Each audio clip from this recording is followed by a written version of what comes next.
Love with God Channel. Daily Gospel.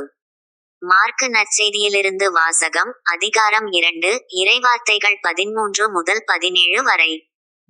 இயேசு மீண்டும் கடலோரம் சென்றார். மக்கள் கூட்டத்தினர் எல்லாரும் அவரிடம் வரவே அவர் அவர்களுக்கு கற்பித்தார். பின்பு அங்கிருந்து அவர் சென்றபோது அல்பேயுவின் மகன் லேவி சுங்கச்சாவடியில் அமர்ந்திருந்ததை கண்டார். அவரிடம், என்னை பின்பற்றி வா என்றார். அவரும் எழுந்து இயேசுவை பின்பற்றிச் சென்றார். பின்பு அவருடைய வீட்டில் பந்தி அமர்ந்திருந்தபோது வரிதண்டுபவர்கள், பாவிகள் ஆகிய பலர் இயேசுவோடும் அவருடைய சீற்றோடும் விருந்துண்டனர். ஏனெனில் இவர்களுள் பலர் இயேசுவை பின்பற்றியவர்கள்.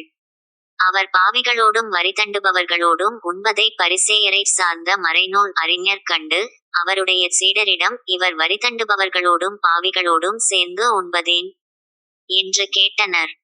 இயேசு இதை கேட்டவுடன் அவர்களை நோக்கி, நோயற்றவர்க்கு அல்ல, நோயுற்றவருக்கே மருத்துவர் தேவை. நேர்மையாளர்களை அல்ல, பாவிகளையே அழைக்க வந்தேன் என்றார். இது ஆண்டவர் வழங்கும் அருள்வாக்கு. இறைவா, உமக்கு நன்றி.